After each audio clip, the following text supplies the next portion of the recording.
ಮಂಗಳೂರಿನ ಕುಡುಪು ಎಂಬ ಪ್ರದೇಶದಲ್ಲಿ 38 ವರ್ಷದ ಅಶ್ರಫ್ ಎಂಬ ಕೇರಳದ ವ್ಯಕ್ತಿಯನ್ನ ಥಳಿಸಿ ಹತ್ಯೆ ಮಾಡಲಾಗಿದೆ.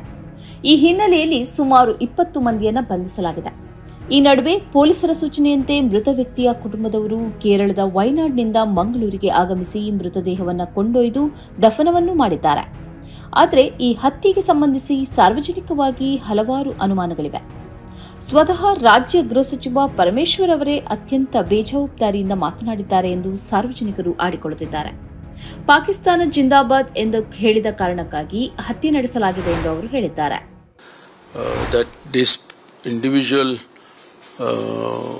Was shouting Pakistan Zindabad and things like that when there was a cricket match going on, a local cricket match. And when they heard this, a few people got together and beat him and all that. That incident has happened, and subsequently,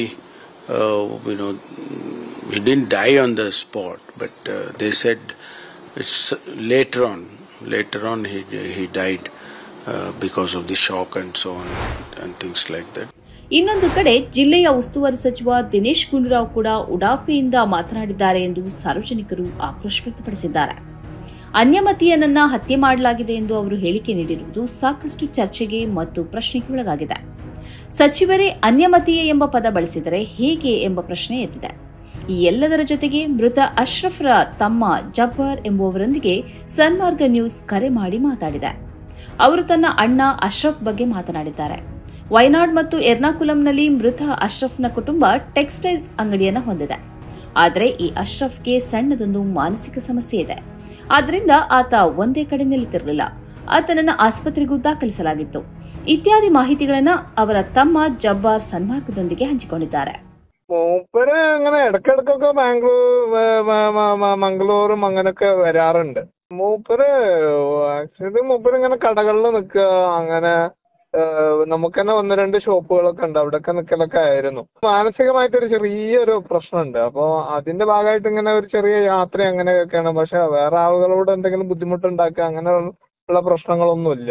മൂപ്പരത് അവിടെ ഇങ്ങനെ വരുന്നത് ഈ ആക്രി സാധനങ്ങളൊക്കെ എടുത്ത് വിൽക്കാനോ അങ്ങനെയൊക്കെ വരുന്നതാ. Plastic ഐറ്റങ്ങൾ അങ്ങനത്തെ ഐറ്റങ്ങളൊക്കെ ഉണ്ടല്ലോ. 3 ಹಾಸ್ಪಿಟಲ್ಗೆ ಮೆಡಿಸಿನ್ ಕೊಡ್ತಾರೆ. ಮೃತ ಅಶ್ರಫ್ 38 ವರ್ಷದವರಾಗಿದ್ದು ಮದುವೆ ಆಗಿಲ್ಲ. ಯಾವುದೇ ಸಂಘಟನೆಯ ಜೊತೆಗೂ ಅವರು ಭಾಗಿಯಾಗಿಲ್ಲ. ರಾಜಕೀಯ ಸಂಬಂಧವೂ ಇಲ್ಲ. ಸೋಷಿಯಲ್ ಮೀಡಿಯಾದಲ್ಲೂ ಅವರಿಲ್ಲ. SSLC ತನಕ ಓದಿರುವ ಅಶ್ರಫ್ಗೆ ಮಂಗಳೂರಿನ ಕುಡುಪಿನಲ್ಲಿ ಯಾವ ಸಂಬಂಧಿಕರೂ ಇಲ್ಲ. ಪ್ಲಾಸ್ಟಿಕ್ ಐಟಂಗಳನ್ನು ಖರೀದಿಸಿ ಮಾರಾಟ ಮಾಡುತ್ತಾ ಹೋಗುವ ಸ್ವಭಾವ ಅಶ್ರಫ್ಗೆ ಇದೆ ಎಂದು ಜಬ್ಬಾರ್ ಹೇಳಿದ್ದಾರೆ. ആള് കല്യാണം കഴിച്ചു, 38 വയസ്സ്. ഞങ്ങള് 3 ബ്രദറും 2 സിസ്റ്ററും.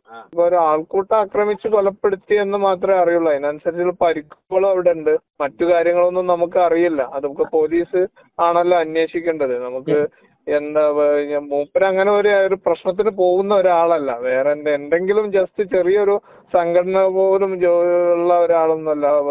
വോട്ടർ ID പോലും ഇല്ലാത്തതാണ്. അങ്ങനത്തെ ഒരു കാര്യത്തിനോട് ഒരു താല്പര്യം ഇല്ലാത്ത ഒരാളാണ്. അങ്ങനല്ല, എന്തെങ്കിലും ഒരു പൊളിറ്റിക്സിനായിട്ട് ഒരു താല്പര്യമില്ലാത്ത ഒരാളാണ്. പിന്നെ എങ്ങനെയാണ് ഇങ്ങനെ സംഭവിച്ചു എന്നുള്ളത് നമുക്ക് അദൃശ്യമാണ്.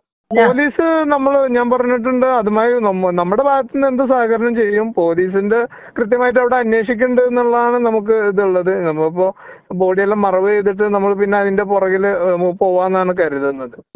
ലീഗലി ഇന്നലൊക്കെ ഹെൽപ്പൊക്കെ ഞങ്ങൾക്ക് കിട്ടി. ബോഡിയൊക്കെ പെട്ടെന്ന് കിട്ടി. പിന്നെ മറ്റു കാര്യങ്ങളൊക്കെ കിട്ടി. പിന്നെ മറ്റേത് ഇനിയിപ്പോ തുടർച്ചയായ ഒരു കേസൊക്കെ അല്ലേ, അതിന്റെ തുടർച്ചയായിട്ടുള്ള മറ്റു കാര്യങ്ങൾ ഇനി എന്താണ് സംഭവിച്ചത്, ഒരാളുടെ മരണം സംഭവിച്ചതല്ലേ. അപ്പൊ നമുക്ക് നമ്മുടെ ഒരു കൂടപ്പറപ്പല്ലേ, അങ്ങനെ ഇതായിട്ട് എന്താണ് കാരണം എന്ന് കണ്ടുപിടിക്കണം.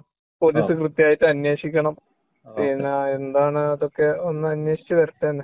ಅಣ್ಣ ಪಾಕಿಸ್ತಾನ್ ಜಿಂದಾಬಾದ್ ಎಂದು ಹೇಳಿದ್ದಾರೋ ಇಲ್ಲವೋ ಗೊತ್ತಿಲ್ಲ. ಒಂದು ವೇಳೆ ಹೇಳಿದ್ದರೂ ಅದರ ಮೇಲೆ ಪ್ರಕರಣ ದಾಖಲಿಸುವುದಕ್ಕೆ ಅವಕಾಶ ಇದೆ. ಅದು ಬಿಟ್ಟು ಥಳಿಸಿ ಕೊಲ್ಲುವುದು ಕಾನೂನು ಬಾಹಿರ. ഞാൻ പറയുന്നതെന്ന് വെച്ചാൽ ആക്ച്വലി അങ്ങനെ പറഞ്ഞിട്ടുണ്ടോ എന്നുള്ളത് എനിക്കറിയില്ല. ഞാൻ അതിനകത്ത് ദൃക്സാക്ഷിയല്ല. നമുക്ക് ഒരു കാര്യത്തിനെ കുറിച്ച് നമ്മളൊരു സംഭവം നടന്നു കഴിഞ്ഞാല് അങ്ങനത്തെ നടന്നിട്ടുണ്ടോ നടന്നിട്ടില്ലേ എന്ന് പറയുന്നത് ഞാൻ ആക്ച്വലി അതിന്റെ ഒരു ദൃക്സാക്ഷിയല്ല.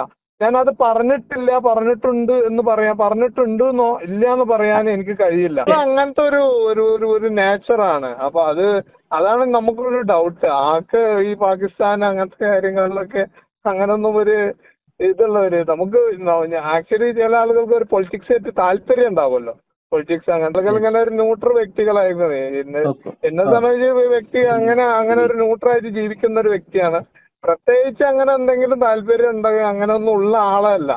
എന്തെങ്കിലും മറ്റാരുടെ ഒരുപാട് സംഘടന ഉണ്ടല്ലോ നമ്മുടെ എന്തെങ്കിലും ഒരു ഭാഗം ഒന്നിന്റെ ഭാഗമല്ല. ಆದರೆ ಹತ್ಯೆಯ ಹೆಸರಲ್ಲಿ ಅಮಾಯಕರಿಗೆ ಶಿಕ್ಷೆ ಆಗಬಾರದು ಎಂದು ಜಬ್ಬಾರ್ ಸನ್ಮಾರ್ಗದ ಜೊತೆ ಮಾತನಾಡುತ್ತಾ ಹೇಳಿದ್ದಾರೆ. ഞാൻ പറയുന്നത് വെച്ചാൽ ഇത് കൃത്യമായിട്ട് അന്വേഷിച്ച് അപരാധം ചെയ്തിട്ടുള്ള നിരപരാധികളെ ഒരു കാരണവശാലും ചെയ്ത ആളുകളുണ്ടല്ലോ. ഒരാളെ നമ്മൾ മർഡർ ചെയ്യാന്ന് പറയുന്ന ഏറ്റവും നീചമല്ലേ കാര്യങ്ങൾ. അതിന് അവർക്ക് ആ രൂപത്തിലുള്ള ശിക്ഷ കിട്ടണമെന്നാണ് നമ്മുടെ ഒരു ആഗ്രഹം. എന്താണ് ഇതിനകത്ത് ഇൻസിഡന്റ് വന്നത് എന്ന് പോലും നമുക്കറിയില്ല. എന്ത് തന്നെ ആയാലും ഇനിയിപ്പോ ഞാൻ പറയുന്നതെന്ന് വെച്ചാൽ ഒരാള് ഒരു മുദ്രാവാക്യം വിളിച്ചു എന്ന് കരുതാം. അപ്പൊ അതിന് ലീഗൽ നമ്മുടെ രാജ്യത്ത് നിയമം ഉണ്ടല്ലോ, നിയമമുണ്ട് അങ്ങനത്തെ. അതിന് അങ്ങനത്തെ ഒരു പാകിസ്ഥാൻ അനുകൂല ഇതൊക്കെ വിളിച്ച UAPA വരെ അതിന് ചാർത്താം. പരമാവധി ശിക്ഷ കൊടുക്കാൻ രാജ്യത്ത് റൈറ്റ് ഉണ്ട്. അപ്പൊ ആ ഒരു സമയത്ത് ഒരാള് ആൾക്കൂട്ടം കൂടെ അവിടെ ഒരു വിചാരണ നീതി എന്നുള്ളത് നടക്കുന്നില്ലല്ലോ ആൾക്കൂട്ട വിചാരണയിൽ. ಸನ್ಮಾರ್ಗ ನ್ಯೂಸ್ 1.5 ಲಕ್ಷ ಚಂದಾದಾರರನ್ನ ದಾಟಿದೆ. ಇದನ್ನ ಸಾಧ್ಯವಾಗಿಸಿದ್ದು ವೀಕ್ಷಕರಾದ ನೀವೇ. ಮುಂದಿನ 1 ವರ್ಷದಲ್ಲಿ ಈ 1.5 ಲಕ್ಷವನ್ನ 3 ಲಕ್ಷಗಳಾಗಿ ಪರಿವರ್ತಿಸುವ ಗುರಿಯನ್ನ ನಾವು ಇಟ್ಕೊಂಡಿದ್ದೇವೆ. ನಿಮ್ಮ ಬೆಂಬಲ ಇಲ್ಲದೆ ಇದು ಸಾಧ್ಯವೇ ಇಲ್ಲ. ನೀವು ಮಾಡಬೇಕಾಗಿರುವುದು ಏನಂದ್ರೆ ಸನ್ಮಾರ್ಗ ನ್ಯೂಸ್ ಚಾನೆಲ್ನ ಕಾರ್ಯಕ್ರಮವನ್ನ ನಿಮ್ಮ ಗೆಳೆಯರಿಗೆ ಸಂಬಂಧಿಕರಿಗೆ ಕಳಿಸಿಕೊಡಬೇಕು. ಅವರಲ್ಲೂ ಸಬ್ಸ್ಕ್ರೈಬ್ ಮಾಡುವಂತೆ ಹೇಳಬೇಕು. ನಿಮ್ಮ ಮನೆಯವರಲ್ಲೂ ಹೇಳಬೇಕು.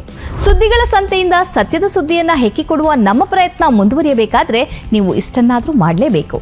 ಜೊತೆಗೆ ಪಕ್ಕದಲ್ಲಿರುವ QR ಕೋಡ್ ಅನ್ನ ಬಳಸಿ ನಮಗೆ ಆರ್ಥಿಕವಾಗಿ ಶಕ್ತಿ ತುಂಬಬೇಕು.